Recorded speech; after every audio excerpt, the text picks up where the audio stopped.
This is Junior Maths Kangaroo Challenge 2021. You get 5 points for the first 15, 6 points thereafter, and you don't lose any for guessing. Let's get straight into it. So here, of course, we do the timesing before the adding, so let's just do the timesing first. For this one, that becomes a 6. These two become a 12. That's all adding, so I'll do it now. That's 2 there, then I'll add in later, and then this is a 2 and a 12. Now once we do all the adding, we can see that actually the biggest one is going to be this second one here at 15, and that'll be our answer. Good. Question number 2. So 296 litres goes in here, and it halves every time it gets a split. So here we'll have half of 296. Now half of 300 is 150, so half of this must be 148, and likewise there as well. But of course this splits as well when it gets to here. So here half of 148 again, half of 150 is 75, so this must be 74. I don't know where my mouse is, just there, and also just here. And likewise here is going to be 74s. And now we can see that actually 3 of these 74s pour into the y, which is what we want, or otherwise 1 doesn't. So you could just do this, take away 74, or you could add these 3 74s in together. It doesn't matter, you're going to get 222, and that will be your answer. Question number 3. So yeah, this is a bit of a weird one. You're trying to spell out the word kangaroo, and you're allowed to move diagonally or across from each letter, but you have to go to the next letter in the word in something that's adjacent or diagonal from which letter you're on. So here, let's do this first one. K-A is fine, then N is fine, diagonals are allowed. Then G, diagonal is allowed again. Then A, then R, then O, then O. So we can get from the starting letter to the end by only going across adjacent or diagonal cells. So that one works fine, and it's just asking you which one doesn't do that. So let's try this one. K. Now, actually, this one's weird because you've got 2 choices to go to. It doesn't end up mattering, I don't think. But anyway, K-A-N-G-A-R-O-O. So that's fine, we can do that. K-A-N-G-A-R-O-O. We can do that one as well. K-A-N. And then actually we see here we get stuck, right? Sorry, we don't actually. K-A-N-G. This is where we get stuck. We need to go for an A. We need to go to an A from this G. But we've been to this one. We have to go to this one.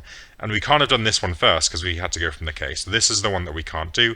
When you're going to do trial and error on a question like this, it might be best to work E backwards. I'm convinced, after having done so many math challenges, that the questions they know you're going to do by trial and error, they'll stick the answer over here somewhere just to waste your time. So maybe go backwards, maybe bear that in mind if you're ever doing trial and error. Anyway, question number 4. So at 8 o'clock, watch was 4 minutes slow. At 4 o'clock, which is 8 hours later, it was 6 minutes fast. So it's gained 10 minutes of time in 8 hours. So 10 minutes over 8 means per hour it gained 1.25 minutes. Now 1.25 minutes, obviously this isn't 25 seconds because there aren't 100 seconds in a minute. It's actually a quarter of a minute, which is 15 seconds. So per hour the watch gains about 1 minute 15 seconds. Now it needs to gain 4 minutes to get back on time momentarily. So it's going to take slightly over 3 hours, right? Because 3 hours, in 3 hours, it will catch up 3 hours 45 seconds, which is just a little bit shorter what it needs to catch up. So it's going to take a little bit longer than 3 hours. It's not going to take 4 because it only needs another 15 seconds, and it gains 1 minute 15 seconds every hour. So it's somewhere between 3 and 4 hours necessary. Well, okay, add 3 hours to that, you get 11 o'clock, and there's a nice time there. It can't be over 4 hours because we just discussed that. So the answers here really help you out. I haven't directly shown why this is exactly 12 minutes fast. I also don't care. It's the only answer here in the range that could possibly work. The other way to think about that is that, again, there are 8 hours between these two times, which means, and the amount that you have to catch up is slightly shorter than the amount forward that you're going to be at. So it's going to be a bit before the halfway point in the time here. Now the halfway point is 12:00. That's 4 hours either way. But again, we need to be slightly before halfway, and that's going to be this answer. It's the only one in any way slightly before 12 o'clock. So yeah, use the answers. They're going to be super helpful to you when you do these kind of questions. How many 2-digit numbers is one digit twice the other? So they're looking at numbers like this, where this number is twice. This number is twice this one. Now, of course, writing this number down, you can see that you can just reverse them and you get the same kind of thing. Now, we can't use zeros because if we put a 0 in the front, it's not a 2-digit number. Like, 2-digit numbers need to start with a 1 or higher, really. Okay, well, the next thing we could try is 2 and 4. Which would then, of course, also be reversed for 4 and 2. Then 3 and 6 would work, which would reverse for 6 and 3. And so would 4 and 8. They would reverse for 8 and 4. And that's going to be it. There's going to give me 8 of them. You can't go any higher because 5 doubles to 10 and you're not allowed that. And so yeah, just going to have 8 of them. Question 6. What day will 2021 hours after this be? Okay, well, firstly, how many days are there in 2021 hours, I wondered. So I did 2021 divided by 24. Now it doesn't go into 2, it doesn't go into 20, but it does go into 202. Now 8 times 24 is 192, so it goes into 8 times with exactly 10 left over, 10 from this number to this number. So 10 left over, and then 4 times 24 is 96. So this is going to go into this 4 times with 5 left over. So okay, that means there are 84 days and 5 hours left over here. So we're going to jump ahead 84 days and another 5 hours. Now notice those 5 hours are going to be critical, because if you jump forward 5 hours from here, you're actually going to get to the next day, right? There's less than 4 hours left in this day. So these 5 hours are going to be critical. Now what about this? 84 days. Well, actually, 84 is 7 times 12. So 84 days is exactly 12 weeks. So we actually don't swap day here. We just go 12 weeks forward, which would still land us at this time on Monday. But then we have an extra 5 hours to do. And it, like I said, 5 hours takes us to the next day. So the next day will be Tuesday, and that'll be our answer here. Quite an interesting, quite a difficult question, I thought. 7, square paper, cut into 2 pieces. So the most obvious cut here is just down the middle. And we can see very easily that's going to give us 2 rectangles. So I know I can do this. I mean, like I just know I can do this very easily. Next most obvious cut is, I guess, down corner to corner. And that actually gives me 2 of these things. That gives me a right-angled triangle, clearly, this is a right-angled triangle, but it also gives me an isosceles triangle, because this side is the same as this side, because this was a square. So actually, I can do this very easily, and these 2 things. So now I'm left with this and this, and it seems quite complicated as to how I could make either of those things. But actually, think about a less obvious cut. You know, something like that, a bit more random. Well, this is a right-angled triangle up here, but what about down here? Well, we have a 1, 2, 3, 4, 5 sided shape, which is a pentagon. So I can do all of these 4. I haven't figured out, I mean, I haven't put any thought at all into how to cut a square, but the answer must be one of these things, and I know I can do these 4 things because they're all here. So the answer must be a square, by deduction. Excellent. Now this question I absolutely hated because it is worded absolutely horrifically, so ambiguously. I don't know how it passed checks. But anyway, I can't speak too badly of the UKMT people because they'll maybe take the video down if I do. So anyway, excellent question writing, whoever wrote this, really top notch. So this person, or this cat, drinks 60 milliliters of milk per day. When she chases mice, she drinks a third more milk. Now a third of 60 is 20. And it's a third more. So on these days she drinks 20 plus 60, 80 milliliters of milk. Each day she gets chased by a dog, she drinks half as much again as when she chases mice. So half as much over the days she chases mice. Now half of that is 40. Over the top means 120, 40 plus 80.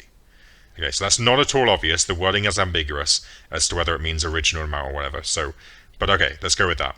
In the last 2 weeks, Kathy's been chasing mice on alternate days. So 2 weeks, every other day chasing mice. That means 14 days, obviously in 2 weeks, 7 days she was chasing mice. So 7 days chasing mice is this amount. So 7 times 80 is 560, just because 7 times 8 is 56 out of 0. And has been chased by a dog on 2 other days. Now again, this is ambiguous whether or not she could be chased by dogs and chase mice herself on the same day, but I'm going to assume that she can't. So that means 2 days chasing dogs, or this is the amount chasing dogs, 2 times that. And then that leaves 5 days to have neither case. Again, assuming that there's no overlap here, which it doesn't say there couldn't be, but we're just going to assume there isn't. And I kind of just made all these assumptions and prayed that the answer when I add those up was here, and it was. So I assumed that I kind of read it correctly, but yeah, that question shouldn't have made it past checks. Anyway, question number 9. The houses on South Side of Crazy Street are numbered in increasing order, starting at 1 and using consecutive odd numbers. So 1, 3, 5, 7, 8, 9, etc. Except the odd numbers that contain 3 are missed out. Now, in case you're thinking this is absolutely crazy, in the UK we actually do this, except for this digit 3 thing. Like houses on one side are even numbers going up and the others are odd numbers going up. That might sound crazy to people who aren't from the UK, but if you're not from the UK, why are you watching a video about UK Math Challenge? Anyway, so I just counted up, right? 20th isn't that high. I can just list them out. I'm going to skip 3 because it contains the digit 3. I'm just going to count up in odd numbers, and I'm going to skip the digit 3 because it tells me to skip the digit 3. This means that we essentially skip 13, 23, and so on, but then we skip all of the 30s because obviously they all contain the digit 3. We just keep going up until I reach the 20th, which is eventually a 59. And that'll be my answer. So nothing intelligent done there. I just listed out. Took me a minute, but you have more than a minute per question on this paper, so well worth banking the marks on something that's very easy to do like that by just being brain dead and listing them out. Anyway, question number 7. So what we saw here, we need the dimensions of this triangle, or of each of these triangles. Congruent means they're identical, just the same thing. So we need the dimensions of these triangles, right, to work out the areas. Now what we notice is one of these long sides of the triangle plus another long one must be 28. So each one of them must be 14, right? Because 14 plus 14 gives us the 28. Now I can put these in horizontally now. That must be 14 and this must be 14. Now that means that this gap here, 14 plus 14 is 28, as we've said, which means there's a gap of 2 left over, so that must be 2. And now I have the dimensions. Each triangle is a half times 2 times 14, half times base times height. Of course, a half and a 2 cancel, so each get a triangle must be 14. There are 4 triangles, 4 times 14 is 56, and that'll be my answer there. And we are done. Good. Question number 11. Dad says he's exactly 35 years old, not counting weekends. How old is he? Okay, so what I did here was I took 35 and I divided by 5. Why did I divide by 5? Well, he's saying he's 35 if he only lives 5 days a week. Now what I'm saying is, how old would he be if he pretended to only live on Mondays, right? So essentially I'm saying he's 7 if he only counts Mondays. He's 7 years old just on Mondays, ignoring all of the days. But now of course I have how old he is if you just count one day of the week. And I want to count all days of the week because I'm a normal person who measures age in the normal way. So I'm just going to take 7 and I'm going to times it by 7 because there are 7 days in a week, and I get that he's 49 years old. Question 12. The mean of set of 8 numbers is 12. Now what this means is if you take the 8 numbers and times by 12, you get the total of the numbers. Now this is obvious when we think about it backwards. If you add up the list of numbers and you get 96 and you divide that by how many numbers there are, you get the mean. We all know that. Add them up, divide by how many there are, you get the mean. So by backwards, if you take how many there are, times by the mean, you get the total. Now if we remove a number of 18 and another number of 18, which is essentially what this means, we're going to take away 2 numbers with a mean of 18. So we could be taking away 17 and 19, we could be taking away 16 and 20, but actually it's just always going to be the same as taking away 18 and 18, because again that's kind of what the mean means. You're going to take away 2 numbers with a total of 36. So we take away the 36, we get 60, and that means the 6 remaining numbers, because remember you've taken away 2, 6 remaining numbers have a total of 60. 60 divided by 6 is 10, and that will be my mean. Question number 13. So I did this in a way that I don't think is the easiest. It's told me to find out CAB, which is this one. And it's also told me that EFD, this one, is the same. So what I'm going to do is I'm going to travel around this shape, getting expressions, and then I'm going to set this expression equal to this one and solve an equation. So, okay, now these triangles are all isosceles, which is going to help me, because if this is isosceles, then this angle is the same as this one, so this one is x.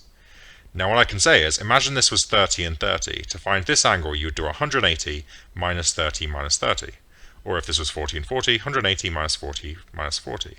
If it's x, we do 180 minus x, which is the same as minus 2x. Now from vertically opposite angles, this angle here is the same as this one here. So that's also that. But also from this isosceles triangle, this angle is also the same. But also this angle here must be 180 minus this, as we've discussed before. So this one here is 180 minus this thing, minus that thing. Now be careful with the double negatives here. 180 minus 180 is 0. Minus 2x is positive 2x, and minus 2x is positive 2x. So you actually get 4x minus this 180. And that's this angle here, which is the same, again, vertically opposite as this one, which is the same, again, isosceles triangle, as the same as this one. And now this angle is 180 minus this again. Same logic as before. Again, be careful with the double negatives, but eventually it sorts out to be this. And that's this angle. But we've been told this is the same as this, so this is where I set up the equation. Add 8x to both sides, divide by 9, and we get our answer of 60. I think there was an easy way to do that by setting this as x as well, and then working towards the middle, but whatever, this is just the way that I did it. Cool, live with it. Question number 14. So ABC is 234, CDE is this. Now, these things both represent C. So if I could just make them the same, I could smash the ratios together. So if I times this one by 3, the ratio up to get 6, 9, 12, and times this ratio by 4 to get 12, 16, 20. Now these two ratios, or these two numbers here are the same. They both represent C. So I can just put them together for 6, 9, 12, 16, 20. And that's my ratio A, B, C, D, E. Now I'm looking for A to E, which I can then, of course, simplify to 3 to 10. And that'll be my answer there. Quite a standard GCSE question to get used to, if you just want to bear that one in mind, because it will come up again at some point in your maths. Nice question here. Shaded area here. So I'm going to break it up into lots of shapes. Firstly, this shape over here is a triangle, base 2, height 3. So a half times 2 times 3, the half and the 2 cancel. So this is area 3. Next, I'm going to break these areas up. Now I can see clearly that this area is 4. And this area, well, if I put those two triangles together, I just get 1 square, right? Like moving this one down to there, I just get 1 square. So this one down here is 1. Breaking up again, I can see 2 in there very easily. But I can also see here 1, and then again, these two triangles here make 1, so this is also 2. And then one final break here is a half times 2 times 3 again, for this triangle all the way over here. Again, that's just 3, and then I can see 1 here, and I can see 1 times 2 times a half, which is just 1 there as well. So 1 plus this stuff here is 1. Essentially, you can just halve this rectangle of 2, because it's just half of it there. And then, of course, I add up all these numbers, and I get 17. Good. Question 16. A classic question in Maths Challenge, the whole logic lying thing. First, what you want to do is you want to assume that one of them is telling the truth. So let's assume that Amy is telling the truth. She's a truther. That means that Bella is lying, because Amy is telling the truth. Now, Bella is lying, which means Mark is telling the truth, because this statement is not true, because Bella is a liar. So Mark is a truther. Mark says Bella is lying, which is good, because she is. He's telling the truth. Terry says Amy is lying, but that's not true, because we've said that she was telling the truth, so Terry is a liar. That means 2 of them are truthing, and 2 of them are lying. Now, the issue that you're probably thinking is, yeah, but you just made this up. Okay, let's just do it the other way. Let's make up that Amy is a liar. That means that Bella is telling the truth, because Amy is lying when she says this. So Bella is a truther, which means Mark is lying. Mark is lying, which means Bella is telling the truth. We already have that. Terry is saying Amy is lying, which means he's telling the truth. And again, we end up with 2 truthers anyway. So the answer is 2, no matter what you make up at the start. The logic all holds. There's always going to be 2 of them. Don't know which 2, but we know that the 2 of them are telling the truth and 2 of them are lying. Okay, so a team scored 3 goals and conceded 1 in a few games of football. Now, the key thing here is they lost 1 game. Now, assuming that there are no penalty shootouts and there are draws available, which there are here, that means that they must have had a game where the opponent scored a goal. And even more so, the opponents can't have scored 2 goals because they only conceded 1 goal in total. So that loss must have been 0-1. Right? The 1 goal they conceded must have been in that game, and they can't have scored anything because they lost. Now, the draw, again, they haven't conceded any more than 1 goal, and they conceded it here. So in the draw, that must have been 0-0. Now, they won 1 game, they scored 3 goals, they haven't scored any here, so the win must have been 3-0, and that's my logic. 18. So all of these lines have to have different numbers at the end of them.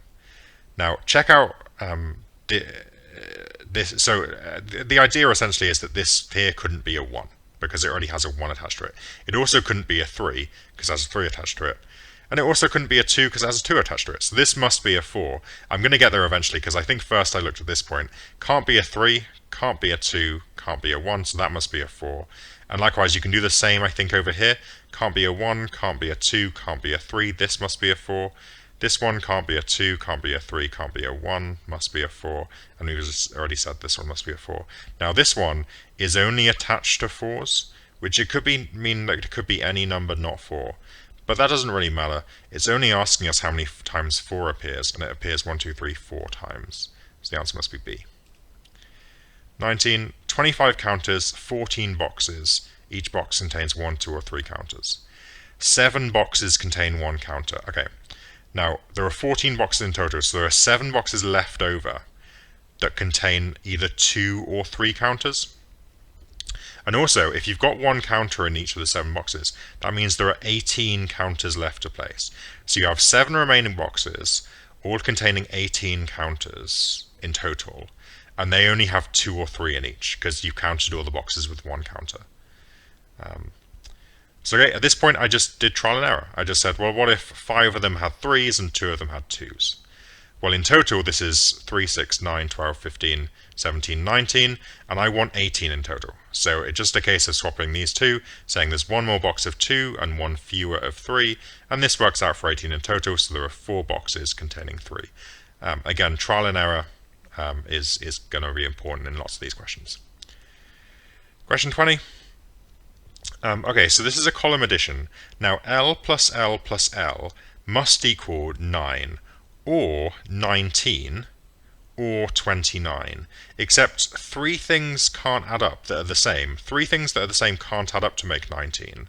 The reason it could be 19, of course, is because you'd put the 9 here, then you carry a 1, or 29, you'd carry a 2, but the 9 would stay here.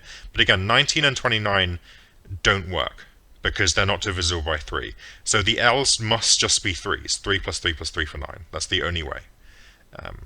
Because like 6 plus 6 plus 6 makes 18, which is too low, and then 7, 7, 7, 21, which is too high. Can't make 19, can't make 29. Could technically make 39, but then L would have to be bigger than 10, and it can't be. So L is 3. Okay, guess the next bit. So K plus L, which is 3, plus K is 7. Now, of course, take away 3 from both sides means that K plus K is 4. Except, again, it doesn't have to be 4. It could be 14, and then you would carry the 1 over. And then the 14 plus the 3. So it could be 14. So K, well, if it's 4, then it's 2 plus 2. And if it's 14, then it's 7 plus 7. So K is either 2 or 7. I don't know which yet. But then we look at this last column, and we say J plus J plus J. Now that can't be 4. Because, again, 4 isn't divisible by 3. But it also can't be 14 because there's nothing here, there's nothing to carry. So this is just a 4. Except, so how could it just be a 4 when we can't add up to 4? Well, if we use the 14 here, carry the 1, then we would just need J plus J plus J to be 3. Add the 1 for 4. So we actually need J plus J plus J to be 3, which of course means J is 1. And then we need K plus K to give us 14 to carry the 1 over, make that a 4, and so K needs to be the 7. So we have the answer of 3, 7, and 1, add them together, and we get 11. Some quite good logic in there, nice question. In a particular month, there were 5 Saturdays, 5 Sundays, and only 4 of the other days. Okay, now that's interesting because that tells me there are 5 plus 5, which is 10, plus 5 times 4, which is 20, 30 days in this month. Now, I think you need to know this. If there are 30 days in a month, that means the next month must have 31. That's just how the months work. So the new month must have 31. Now, okay, what else do we know? Well, actually, if this month here, the first month, had 5 Saturdays and Sundays, that means either the month, that means the month must have ended on a Saturday, Sunday. Like, it must have ended on that weekend in order to give it 4 of everything else and then these 2 extras. So it must have ended on Saturday and Sunday, which means the first day of the new month must have been a Monday. We also know the new month must be 4 weeks and 3 days, because of course 28 is 4 weeks, plus the 3 days left over. So we know the new month starts on a Monday, and we know it has 4 weeks, so that's 4 of everything, and 3 additional days, so it has 3 additional Monday, Tuesday, Wednesdays, because that's the 3 days it's going to end on, since it started on Monday. So it has 5 Mondays, 5 Tuesdays, 5 Wednesdays, the only option here that does that is this one. It also has 5 Tuesdays, 5 Mondays, but they're not here, so it must be just A. We'll just highlight. 22, really nice question here. Took me a little bit of staring to figure it out. Probably other ways to do it as well. Ratio of shaded area to total thing. Now, if you cut the shaded area here across like this, Now we know the area of a triangle is a half base times height, or perpendicular height. Now let's just focus in on this top area here, with this grey triangle split by the red line, and this white triangle. Now I know that they have the same base, because t is the midpoint, so this length is the same as this length. But also the perpendicular height is also the same, because they end on the same point.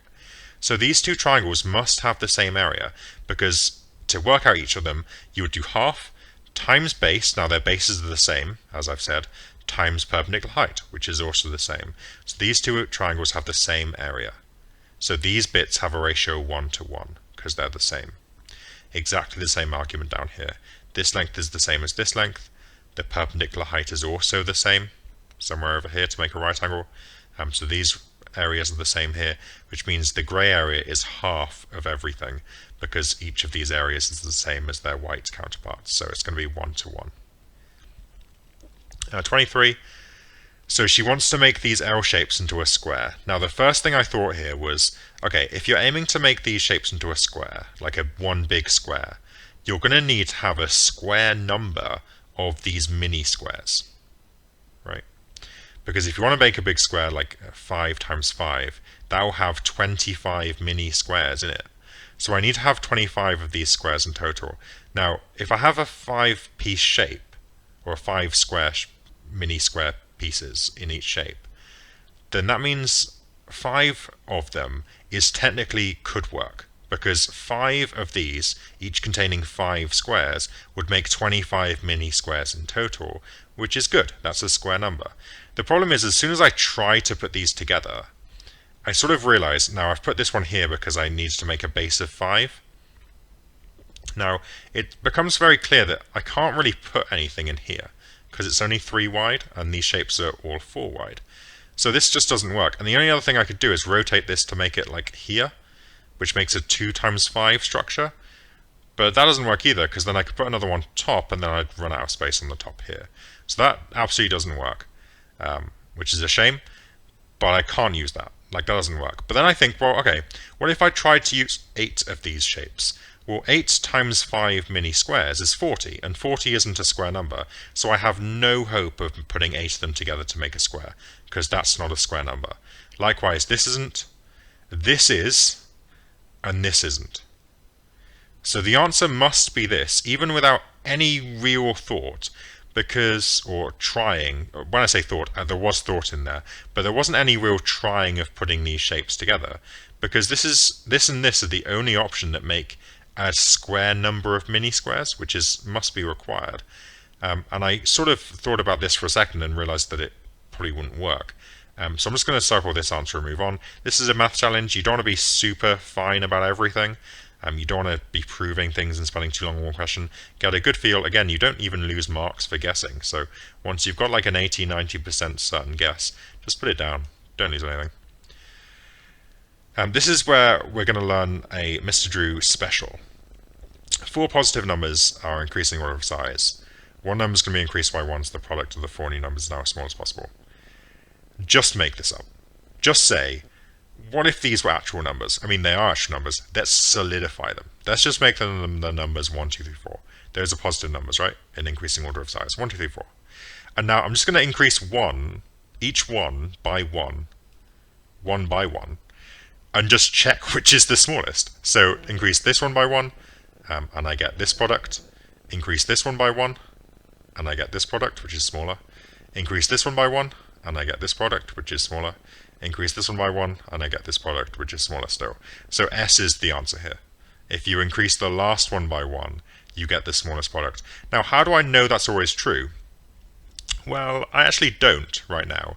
But considering it's an option, I know the others are definitely not always true, because this is an example where this is the answer. So that's all I have to go on, right? Like, I haven't proved this, I haven't given any real logic here. But again, this is math challenge. You don't want to be super stringent and mathsy about everything. Like, sometimes you just want to get the answer down and move on. So yeah, I've just said this one. Now there is some logic behind this that I briefly thought about. If you set them all still as PQRS, increase P by 1, you get this product. Now the thing is, Then you think, what happens if you add 1 to the biggest one? You get this. Now, the thing here is, these two things are the same, right? PQRS, that's the product of all the numbers. Now here, you're going to add something else on, but what I want to do is I want to add on the least amount, right? And adding on the least amount means multiplying the three smallest numbers together. So PQR, because they're smaller, they're the three smallest, that's going to be a smaller amount than QRS, which is the bigger numbers. So this must be the smallest way of doing it, because it adds on, this bit stays the same, adds on the smallest amount. Again, don't need to think about that, just like I didn't in question 23. You just want to get a feel for it, make up some numbers as soon as you're allowed to. Top tip for all of your math challenges going forward in life. And yeah, just move on. Question 25, 5-digit integer whose digits are this in some order. So let's get out my boxes and let's think about my boxes. Okay, so what are the rules here? The first digit divisible by 1. Now that's absolute garbage because every single number is divisible by 1. So this could be any of the 5 digits. Cool, not helpful. First 2 digits form a 2-digit integer divisible by 2. Now for something to be divisible by 2, it has to end in an even number. 12, 14, 16, 18. Has to end in an even number. Now the only even numbers here are 2 and 4, so this has to be a 2 or a 4. First 3 digits form a 3-digit integer divisible by 3. Now this is starting to get complicated because that's going to depend on what this is and whether this is a 2 or a 4. So I'm actually going to leave this and hope that there's more helpful things to come. And there is, because if you skip the whole 4-digit thing, the final 5-digit, the whole digit number, has to be divisible by 5. Now the only way for things are divisible by 5 is if they end in a 0 or a 5. Now this can't end in 0 because there's no 0, so this has to be a 5. And that's very helpful because what it means is, again, working backwards, the first 4 digits form a 4-digit integer divisible by 4. Now again, to be divisible by 4, you have to end in an even number. You have to end in 2, 4, 6, or 8. So again, these digits have to be a 2 or a 4. And actually, this is restrictive enough, and the answers are restricted enough, such that, and again, always keep your eye on the answers, such that I think I can just try stuff, right? Because even if the answer is 10, I have a sneaky plan here, which is, as soon as I try stuff and find 6 of them, I know the answer would be 10. I don't actually need to find the final 4. As long as I get over 5, the answer is 10. If I can't get over 5, I know the answer is 5, and so on. These aren't big numbers. I can just try stuff. So let's just try stuff. Let's try 1, 2, 3, 4, 5. Right? This obeys all the rules, ends in a 5. This is a 2 or a 4 in these cases here, and then I just put these numbers down here. Now let's check this. Now 1, 2, 3, this first bit, well, this is divisible by 1 obviously. This is divisible by 2, as we said. This has to be divisible by 3. Now I could do a bus stop, but also you might have remembered from primary school, for a number to be divisible by 3, the sum of the digits is divisible by 3. Now the sum of the first 3 digits is 6. So that's divisible by 3, so that number there is divisible by 3. Now is this first 4 digits, is that divisible by 4? Well actually no, and again you can use a bus stop if you want to, or you can just halve it in your head and then halve again and see that you'll get a decimal, because when you halve this you end up with a number. I think you end up with 17 on the end or whatever, and that doesn't halve properly. So this actually doesn't work. It's not divisible by 4. But then the next thing I can do is, well, I think, well, the 5 has to stay where it is. What if I just swap the 4 and the 2? Again, divisible by 1, divisible by 2. Is this divisible by 3? Well, now the sum of the digits is 3 plus 4 is 7 plus 1 is 8. So this isn't actually divisible by 3. So that doesn't work either. Okay, back to the drawing board. What else can I do to this? I've tried swapping the 2 and the 4. I can't do anything with the 5, so let's swap the 3 and the 1 to make this number. Again, these two, that's divisible by 1. This is divisible by 2. 1 plus 2 plus 3 is 6, so that's divisible by 3. Is this divisible by 4? Well, again, either get out a bus stop or halve it, and halve it again. If you halve this number here, it's going to end in a 7 again, so this isn't going to work. Unfortunately, last plan is to now swap the 2 and the 4. Divisible by 1, divisible by 2. Is that divisible by 3? Well, no, it's not, because it's the same digits as this. 3 plus 4 is 7 plus 1 is 8. So that's not divisible by 3. And actually, I'm completely out of ideas here. The 5 can't go anywhere else. The 2 and the 4 are restricted to where they are. I can just have to swap them around a bit. And so are the 1 and the 3. These are the only options that could have possibly worked, and none of them do. So the answer is actually quite surprisingly 0. And that's quite a tough question, I think. But really well done for getting through that and for being invited to take the Junior Kangaroo exam, which I assume is why you're watching this video. If you're not, what are you doing? But in any case, thank you for watching.